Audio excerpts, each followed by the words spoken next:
আজকে আমরা পড়ব কারক। কারক কাকে বলে তোমরা কি জানো? কারক হচ্ছে ক্রিয়াপদের সাথে বাক্যে অবস্থিত ক্রিয়াপদের সাথে বিশেষ্য বা সর্বনাম পদের যে সম্পর্ক তাকে বলা হয় কারক। দেখো একটা বাক্য খেয়াল করো, আমি স্কুলে যাই। লিখো, তোমরা খেয়াল করো এবং লিখো, আমি স্কুলে যাই। এখানে বলো তো ক্রিয়াপদ কোনটা? ক্রিয়াপদ কোনটা বলো তো? যাই। যাই হচ্ছে ক্রিয়াপদ। এই যাই ক্রিয়াপদের সাথে আমি পদটির একটি সম্পর্ক আছে, স্কুল পদটার আরেকটা সম্পর্ক আছে। আমি হচ্ছে একটা সর্বনাম পদ, স্কুল হচ্ছে একটা বিশেষ্য পদ। এই এদের দুই রকমের সম্পর্ক আছে। কে যায়? আমি যাই। কোথায় যাই? স্কুলে যাই। বাকি এই ক্রিয়াপদের সাথে বিশেষ্য অথবা সর্বনাম পদের যে সম্পর্কটা, সেই সম্পর্কটাকে বলা হয় কারক। তাহলে আমরা আজকে কি পড়বো? কারক পড়বো। কারক তাহলে কারক কাকে বলে? বাক্যে অবস্থিত ক্রিয়াপদের সাথে ওই বাক্যের বিশেষ্য বা সর্বনাম পদের যে সম্পর্ক তাকে বলা হয় কারক। এই সম্পর্কটা আসলে 6 রকম হয়। 6 ধরনের সম্পর্ক ক্রিয়াপদের সাথে বিশেষ্য বা সর্বনাম পদের হতে পারে। তাই কারক হচ্ছে 6 প্রকার। কি কি? 1 হচ্ছে কর্তৃকারক, 2 হচ্ছে কর্মকারক। তোমরা লিখে নাও, 1 হচ্ছে কর্তৃকারক, 2 হচ্ছে কর্মকারক, 3 হচ্ছে করণকারক,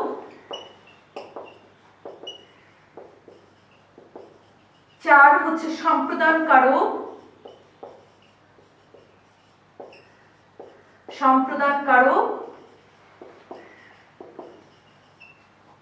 5 হচ্ছে অপাদানকারক,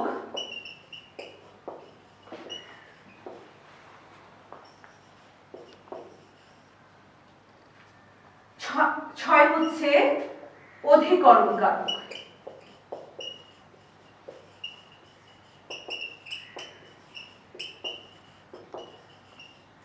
এখন আসো কর্তৃকারক কাকে বলে?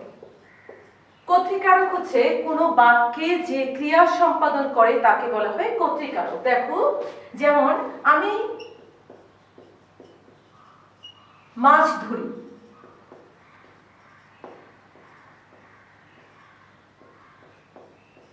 এখানে যদি প্রশ্ন করি কে মাছ ধরে, উত্তর হচ্ছে আমি। যে কাজ করে সেই হচ্ছে কর্তৃকারক। কোনো বাক্যে যে কাজ করে সেই কর্তৃকারক। তুমি ক্রিয়াপদকে প্রশ্ন করবে কে করে, উত্তর হচ্ছে আমি করি। এটা হচ্ছে এই আমিটা হচ্ছে কর্তৃকারক। এবার কর্মকারক দেখো, এই আমি মাছ ধরি থেকে তোমাকে কর্মকারক দেখাচ্ছি। কর্মকারক কাকে বলে? কোনো বাক্যে কর্তা যাকে আশ্রয় করে ক্রিয়া সম্পন্ন করে তাকে বলা হয় কর্মকারক। যেমন এই বাক্যটা থেকে আমি কর্তৃকারক কর্মকারক দুটোই দেখাতে পারছি। আমি ধরি, আমি কি ধরি? উত্তর হচ্ছে মাছ ধরি। এই মাছটা হচ্ছে কর্মকারক। মানে মাছ যদি না থাকতো আমি ধরতে পারতাম না। তাহলে যাকে আশ্রয় করে কর্তা ক্রিয়া সম্পন্ন করে তাকে বলা হয় কর্মকারক। এবার আসে করণকারক। করণকারক যেমন আমি কলম দিয়ে লিখি। এবার আমরা আলোচনা করব করণকারক। আমি কলম দিয়ে লিখি।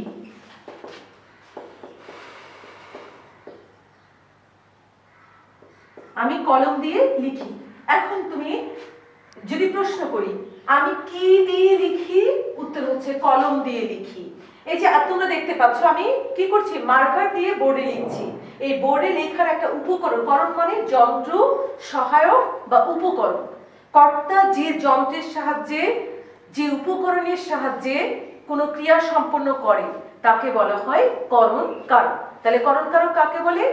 কর্তা যার দ্বারা ক্রিয়া সম্পন্ন করে তাকে বলা হয় করণকারক। তাহলে এখানে আমি কলম দিয়ে লিখি, আমি কি দিয়ে লিখি? কলম দিয়ে লিখি। তাহলে লেখার যন্ত্রটা হচ্ছে কলম। আমি যদি বলি আমি বোর্ডে লিখি, কি দিয়ে লিখি? মার্কার দিয়ে লিখি, যন্ত্রটা হচ্ছে মার্কার কলম। আমি যদি বলি আমি ছুরি দিয়ে আমটি কাটছি, আমি কি দিয়ে আম কাটছি? ছুরি দিয়ে আম কাটছি। এটা হচ্ছে করণকারক, করণকারক। আমি ভুল বলেছি, করণকারক। যার দ্বারা কাজটা করে সে হচ্ছে করণকারক। তাহলে এবার সম্প্রদানকারক কাকে বলে আমরা জানব। সম্প্রদানকারক কাকে বলে? কোনো বাক্যে যাকে সত্য ত্যাগ করে কোনো কিছু দান করা হয়। যাকে সত্য ত্যাগ করে দান করা হয় সেই হচ্ছে সম্প্রদানকারক। যেমন আমি যদি বলি ভিক্ষুককে, তোমরা লিখো ভিক্ষুককে ভিক্ষা দাও। এখন কাকে ভিক্ষা দিব? ভিক্ষুককে ভিক্ষা দেব। ভিক্ষুককে যে আমি ভিক্ষা দিব, এই ভিক্ষা দিলে কি কখনো ফেরত নিব? নেব না। অর্থাৎ যাকে আমি কোনো জিনিস একবারে মালিকানা ত্যাগ করে একবারে দান করে দিব, সেটাই হচ্ছে কর্মকারক। তাহলে কর্মকারক কাকে বলে? কোনো বাক্যে যাকে যাকে সত্য ত্যাগ করে কোনো কিছু দান করা হয়। সত্য মানে কি?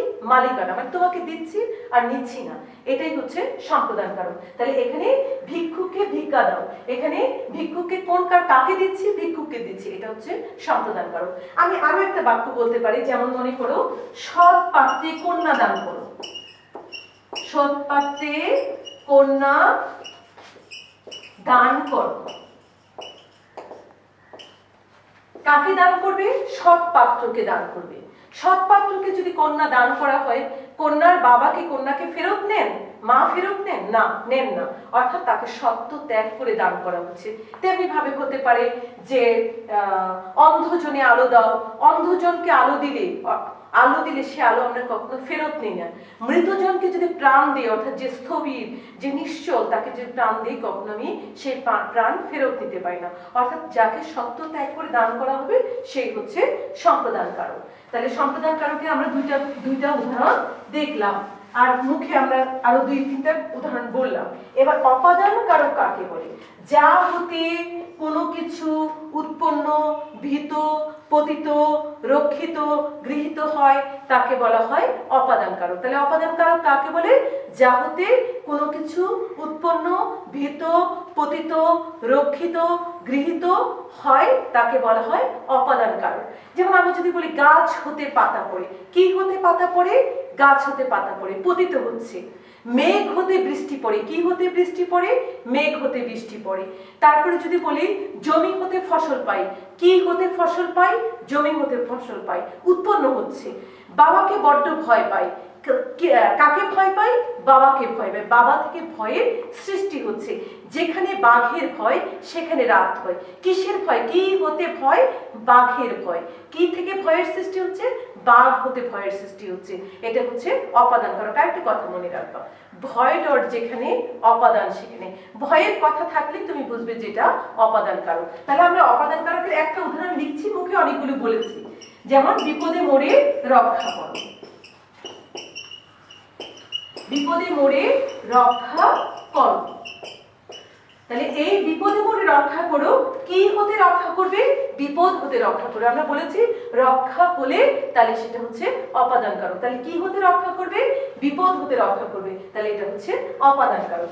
এবার অধিকরণ কারক কাকে বলে আমরা জানবো।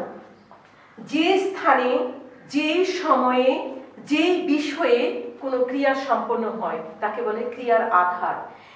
ক্রিয়ার আধারকে বলা হয় অধিকরণ কারক। অর্থাৎ যে স্থানে, যে সময়ে, যে বিষয়ে কোনো একটি কাজ সংঘটিত হয়, সেই স্থান, সেই বিষয়, সেই সময়টাকে বলা হয় অধিকরণ কারক। যেমন আমি বলি বনে বাঘ থাকে, কোথায় বাঘ থাকে? তোমরা কয়েকটা অধিকরণ কারকের 3 ধরনের 3টা উদাহরণ লিখে নাও।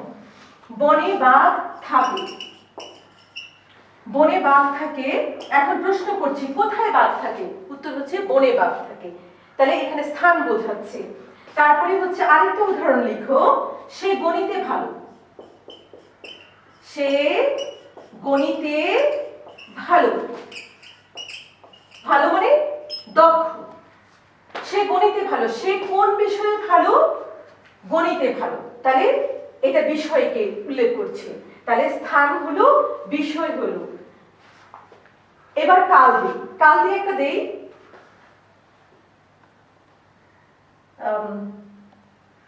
আগামীকাল স্কুল 10টায় ছুটি হবে।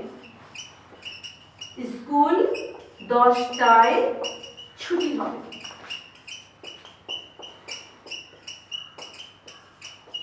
প্রশ্ন, কখন স্কুল ছুটি হবে? উত্তর হচ্ছে 10টায় স্কুল ছুটি হবে। তাহলে সময় বোঝাচ্ছে। তাহলে বলেছে যে যে স্থানে, যেই বিষয়ে অথবা যেই সময়ে ক্রিয়া সংঘটিত হয়, সেই স্থান, সেই বিষয়, সেই সময়টাকে বলা হয় অধিকরণ কারক। এখন আমরা জানবো যে অধিকরণ কারক হচ্ছে 4 প্রকার। এখন 4 প্রকার অধিকরণ কারক সম্পর্কে আমরা একটু জানবো, তারপরে কারকের পরে আমরা করব বিভক্তি।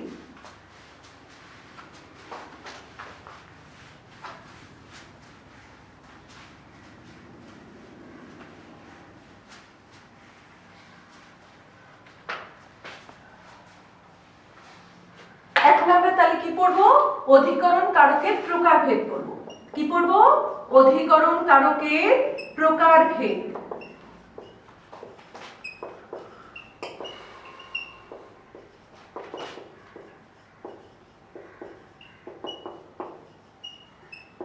তাহলে অধিকরণ কারক হচ্ছে কয় প্রকার? 4 প্রকার। কি কি?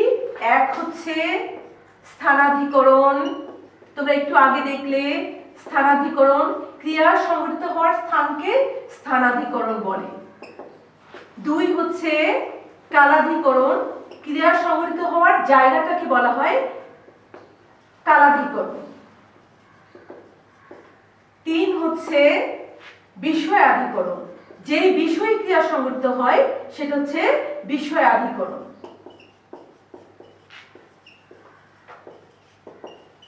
এরপর হচ্ছে 4 হচ্ছে ভাবাধিকরণ।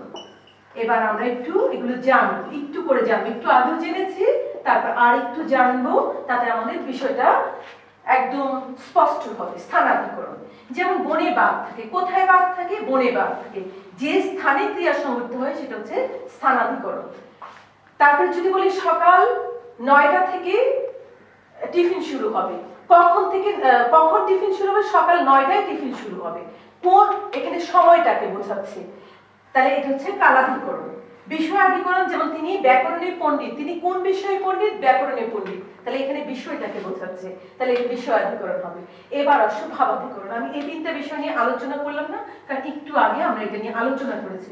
ভাবাধিকরণ বিশেষভাবে আলোচনা করতে হবে এবং এখান থেকে তোমাদের প্রশ্ন আসে। ভাবাধিকরণ কাকে বলে? একটা ক্রিয়া ঘটা না ঘটা যদি আরেকটা ক্রিয়ার উপর নির্ভর করে, তবে যার উপর নির্ভর করে সে হচ্ছে ভাবাধিকরণ। দেখো, দুটো উদাহরণ দিলে বুঝতে পারবে। সূর্যোদয়ে, তোমরা উদাহরণটা ভাবাধিকরণের উদাহরণটা লিখে নাও, কারণ বাবা এই জায়গাটা খুবই ইম্পর্টেন্ট, এখান থেকে প্রশ্ন আসে। সূর্যোদয়ে পদ্ম ফুল প্রস্ফুটিত হয়।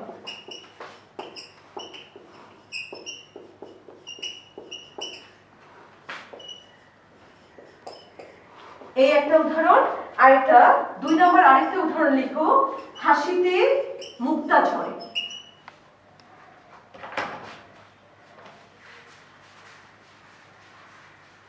আমরা তাহলে পেলাম অধিকরণ কারক 4 প্রকার, আর এইগুলি হচ্ছে ভাবাধিকরণের উদাহরণ। 4 প্রকার: স্থানাধিকরণ, কালাধিকরণ, বিষয়াধিকরণ, আর চতুর্থ নাম্বার হচ্ছে ভাবাধিকরণ। আমরা আসলে এখন ভাবাধিকরণ নিয়ে আলোচনা করছি। ভাবাধিকরণের উদাহরণ: সূর্যোদয়ে পদ্মফুল প্রস্ফুটিত হয়, তারপর হাসিতে মুক্তা ঝরে।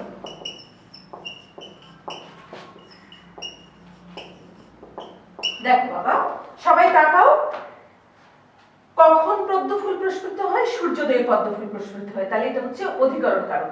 কিন্তু এটা ভাবাধিকরণ কেন? কারণ হচ্ছে পদ্মফুল, আমি ফুল লিখিনি, তোমরা লিখে নাও এই জায়গাটায়। সূর্যোদয়ে পদ্মফুল প্রস্ফুটিত হয়। এখানে দেখো, পদ্মফুল প্রস্ফুটিত হয় এটাও একটা কাজ, সূর্য উদয় হওয়া আরেকটা কাজ। এখন সূর্যোদয়ে পদ্মফুল প্রস্ফুটিত হয়, এই পদ্মফুল প্রস্ফুটিত হওয়া একটা কাজ, এই কাজটা কার উপর নির্ভর করছে? সূর্যোদয় হওয়ার উপর নির্ভর করছে। তাহলে একটা ক্রিয়া ঘটা না ঘটা যদি আরেকটা ক্রিয়ার উপর নির্ভর করে, যার উপর নির্ভর করে সে হচ্ছে ভাবাধিকরণ। তাহলে সূর্যোদয়ের উপর পদ্মফুল ফোটাটা নির্ভর করছে, তাই পদ্মফুল ফোটা যেহেতু সূর্যোদয়ের উপর নির্ভর করছে, তাই সূর্যোদয় হচ্ছে ভাবাধিকরণ। এখন হাসিতে মুক্তা ঝরে, হাসিতে মানে কি? হাসি দিলে, হাসলে, তাহলে হাসলে এখানে একটা ক্রিয়াপদ, এই ক্রিয়াটা ঘটা না ঘটা কার উপর? হ্যাঁ, মুক্তা ঝরাটাও হচ্ছে আরেকটা ক্রিয়াপদ। তাহলে এই মুক্তা ঝরাটা কার উপর নির্ভর করছে? মুক্তা কখন ঝরবে?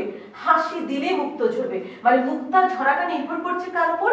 হাসি দেওয়ার উপর নির্ভর করছে। তাহলে এই মুক্ত ঝরা হাসিদের উপর যদি নির্ভর করে, হাসিতে মানে হাসি দিলে, হাসলে মুক্ত ঝরে। তাহলে এই মুক্ত ঝরাটা কার উপর নির্ভর করছে? কারো হাসি দেওয়ার উপর নির্ভর করছে। তাহলে যার উপর নির্ভর করে সেই হচ্ছে ভাবাতীকরণ। তোমাদের আরেকটা কথা মনে রাখবা, খুব ইম্পর্টেন্ট একটা কোশ্চেন আসে যে ভাবাতীকরণে সবসময় কোন বিভক্তি হয়? উত্তর হচ্ছে ভাবাতীকরণে সবসময় সপ্তমী বিভক্তি হয়। এই যে এখানে হাসি, এখানে তে যুক্ত আছে। তোমরা ক্লাস 6 এ নিশ্চয়ই মানে বিভক্তি সম্বন্ধে একটু পড়েছিলে। এই হাসির সাথে তে যুক্ত আছে, তে মানে হচ্ছে সপ্তমী বিভক্তি। সূর্যোদয়ের সাথে কি যুক্ত আছে? এ বিভক্তি, অন্তস্থ অয়কারে এ বিভক্তি, এ বিভক্তি আছে, অন্তস্থ অয়ের সাথে এ বিভক্তি যুক্ত হয়েছে। এই এ বিভক্তিটা হচ্ছে সপ্তমী বিভক্তি।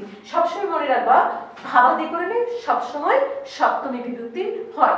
তাই ভাবাতীকরণ কারককে ভাবে সপ্তমীও বলা হয়। এটা খুব গুরুত্বপূর্ণ। এবার আসো আমরা বিভক্তি সম্পর্কে আলোচনা করব।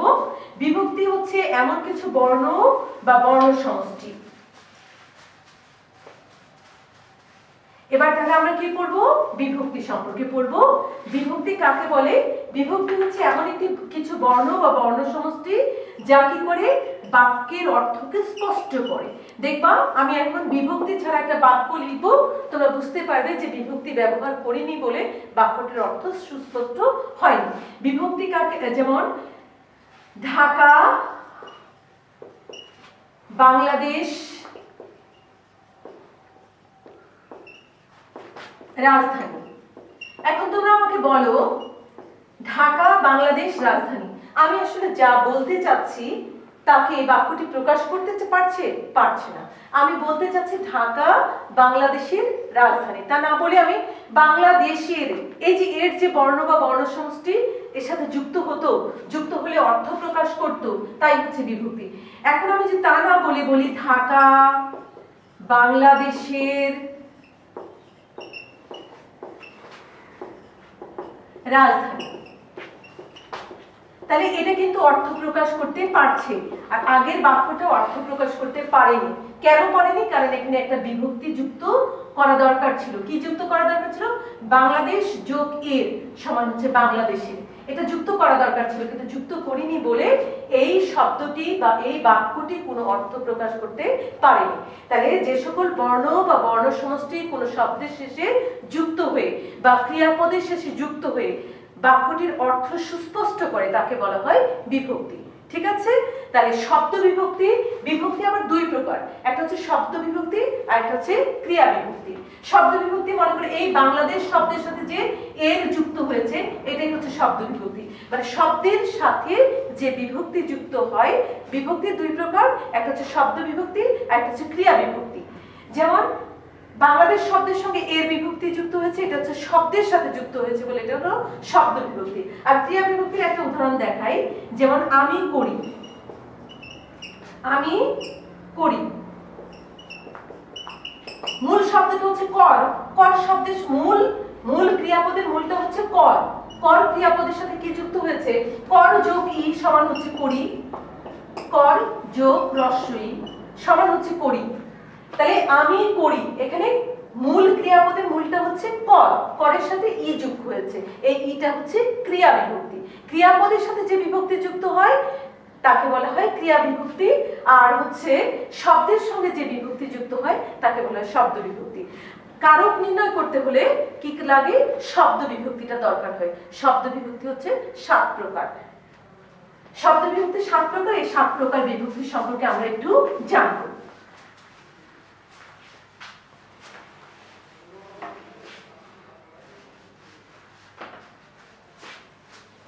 সাত প্রকার বিভক্তি সম্পর্কে আমরা একটু জানব। বিভক্তিগুলি 7 প্রকার বিভক্তি কি কি? এক হচ্ছে প্রথমা বা শূন্য বিভক্তি।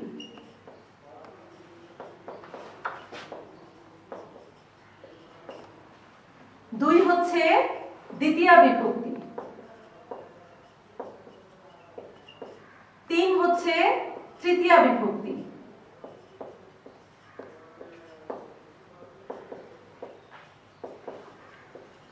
4 হচ্ছে চতুর্থী বিভক্তি,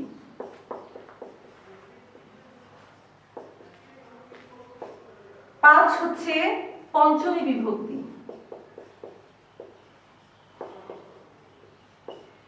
6 হচ্ছে ষষ্ঠী বিভক্তি,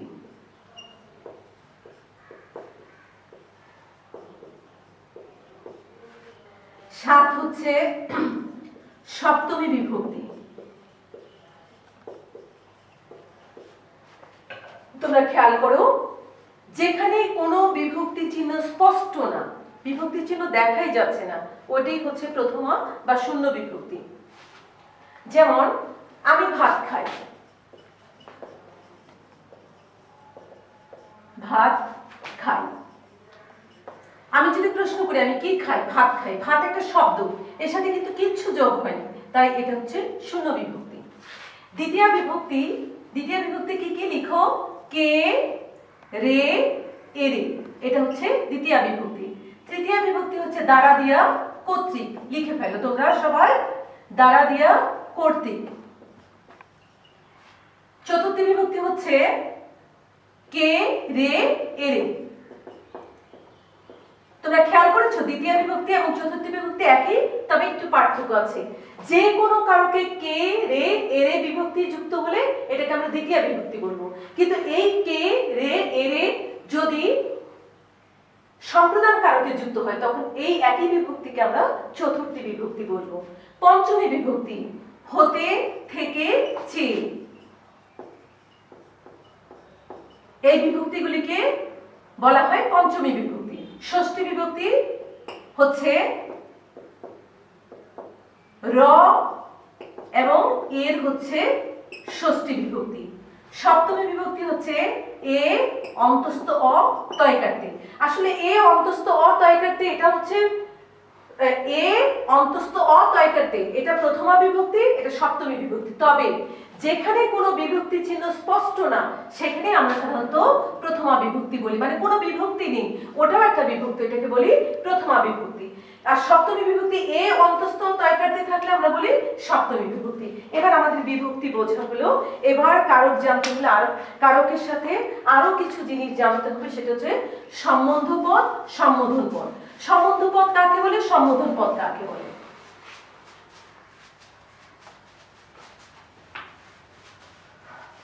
দেখো সম্বন্ধ পদ আগে আমরা একটু বুঝবো।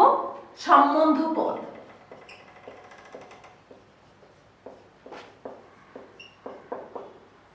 সম্বন্ধ পদ কাকে বলে? বাক্যে অবস্থিত যে বিশেষ্য পদের সাথে বা সর্বনাম পদের সাথে ক্রিয়াপদের কোনো সম্পর্ক থাকে না, কিন্তু ওই বাক্যে অবস্থিত আরেকটি বিশেষ্য পদের সম্পর্ক থাকে, তখন তাকে বলা হয় সম্বন্ধ পদ। যেমন আমি বললাম রহিমের ভাই, তোমরা খেয়াল করো সবাই বোর্ডে এই যে উদাহরণটা দিচ্ছি এটা তোমার খাতায় লিখো। রহিমের ভাই করিম ঢাকা গিয়েছে।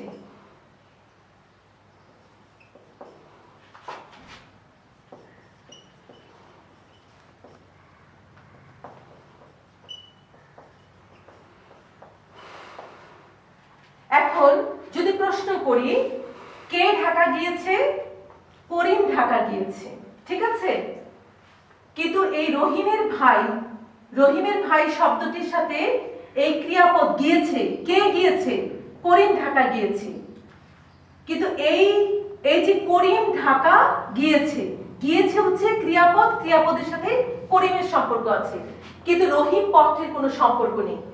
তুমি এইভাবে রহিমের ভাই করিমও লিখতে পারো, অথবা রহিমের ভাই ঢাকা গিয়েছে এটাও লিখতে পারো। ধরো আমি করিমটা কেটে দিয়েছি, তাহলে তোমার বুঝতে আরো সুবিধা হবে, আমি করিমটা কেটে দিলাম। কে ঢাকা গিয়েছে, রহিমের ভাই ঢাকা গিয়েছে, রহিমের ভাই ঢাকা গিয়েছে। এই রহিম শব্দটির সঙ্গে ভাই শব্দটির একটা সম্পর্ক আছে, কিন্তু রহিম শব্দটির সাথে গিয়েছে ক্রিয়াপদের আমি একটা মনে হয় ভুল করেছি, তোমরা হয়তো ধরতে পেরেছো, তাই মনে হচ্ছে এত শব্দ বেশি কেন। রহিমের ভাই ঢাকা গিয়েছে, আমি আবার লিখছি, বাক্যটা অনেক ফাঁক ফাঁক হয়ে গেছে বলে বুঝতে অসুবিধা হবে। রহিমের ভাই ঢাকা গিয়েছে। দেখো সম্বন্ধ পদটা আমরা একটু বুঝি। কে গিয়েছে? রহিমের ভাই ঢাকা গিয়েছে। রহিমের ভাই, এই রহিমের ভাই, এই ভাই শব্দটির সাথে রহিমের শব্দটির একটা সম্পর্ক আছে, কিন্তু রহিম শব্দটির সঙ্গে এই ক্রিয়াপদের কোনো সম্পর্ক নেই। আমি যদি প্রশ্ন করি কে গিয়েছে, রহিম গিয়েছে, হচ্ছে না, আসলে রহিম যায়নি, রহিমের ভাই গিয়েছে। ঠিক আছে, তাহলে এই রহিম শব্দটির সঙ্গে ভাই শব্দটির একটা সম্পর্ক আছে। এটি একটি বিশেষ্য পদ, এটি একটি বিশেষ্য পদ। একটা বিশেষ্য পদের সাথে আরেকটা বিশেষ্য পদের সম্পর্ক আছে, কিন্তু এই বিশেষ্য পদটার সাথে ক্রিয়াপদের কোনো সম্পর্ক নেই। তাহলে আমি আবার সংজ্ঞাটা বলছি, যে বাক্যে অবস্থিত কোনো বিশেষ্য পদের সাথে যদি ক্রিয়াপদের কোনো সম্পর্ক না থাকে, কিন্তু ওই বিশেষ্য পদের সাথে বা ওই সর্বনাম পদের সাথে ওই বাক্যে অবস্থা আরেকটা বিশেষ্য পদ মানে ভাই পদটা যদি সম্পর্ক থাকে, তখন তাকে বলা হবে সম্বোধন পদ। মানে সম্বোধন পদ মানে হচ্ছে কোনো বাক্যে অবস্থিত ক্রিয়াপদের সাথে বিশেষ্য বা সর্বনাম পদের যদি কোনো সম্পর্ক না থাকে, কিন্তু ওই বাক্য অবস্থা আরেকটা বিশেষ্য পদের সম্পর্ক থাকে, তখন তাকে বলা হয় সম্বন্ধ পদ। তাহলে এখানে হচ্ছে রহিমের একটি সম্বন্ধ পদ। রহিমের সাথে কার সম্বন্ধ আছে? ভাইয়ের সম্বন্ধ আছে। আর সম্বোধন পদে সবসময় কি থাকে? ষষ্ঠী বিভক্তি থাকে। ষষ্ঠী বিভক্তি যেন কাকে বলে আমরা বলেছিলাম? ষষ্ঠী বিভক্তি হচ্ছে র অথবা এ। তাহলে আমরা কি জানলাম সম্বন্ধ পদ সম্পর্কে? আমরা এই জিনিসটা আরেকটু পড়ি।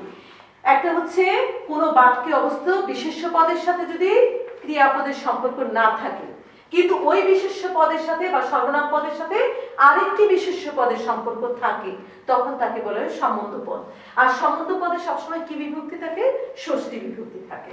এবার আসো, সম্বন্ধ পদ করলাম, এবার আমরা সম্বোধন পদ করব। সম্বোধন পদ কাকে বলে আমরা এখন জানব। সম্বোধন পদ যেমন আমি বললাম, এরিক তুমি এই কাজটি করো, এরিক তুমি এই কাজটি করো। এরিক আমি লিখছি, তুমি বাক্যটা লেখো, এরিক তুমি কাজটি করো।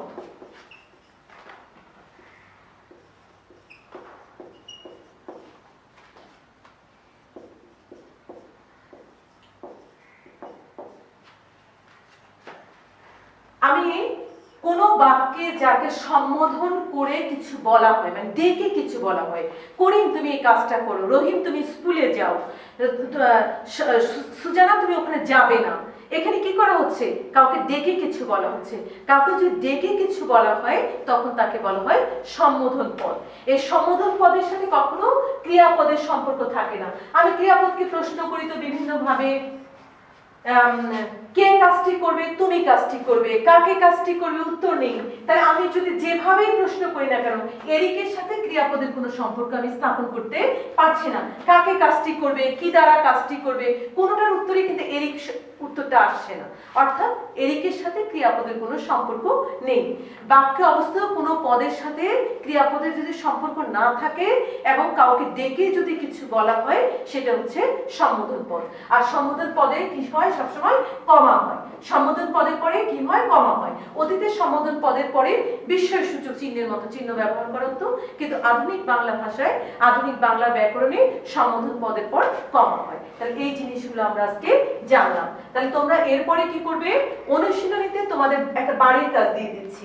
আমরা কারক, বিভক্তির, সম্বোধন পদ, সম্বন্ধ পদ পড়লাম, এবার একটা বাড়ির কাজ দিয়ে দিচ্ছি। বাড়ির কাজটা হচ্ছে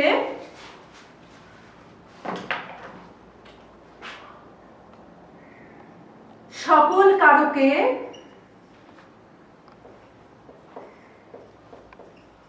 বাড়ির কাজ। তোমরা বাড়ির কাজটা লিখে ফেলো বাবা। বাড়ির কাজ, সকল কারকে সপ্তমী বিভক্তির প্রয়োগ দেখাও।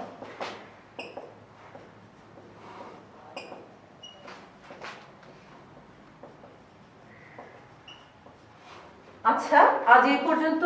তোমরা সবাই ভালো থাকো, সুস্থ থাকো, নিরাপদে থাকো, এবং তোমরা আমার জন্য, তোমার স্কুলের জন্য, সবার জন্য দোয়া করবে। আমরা যেন সবাই ভালো থাকি। মহান আল্লাহ রাব্বুল আলামিন যেন আমাদের সবাইকে ভালো রাখেন। আসসালামু আলাইকুম।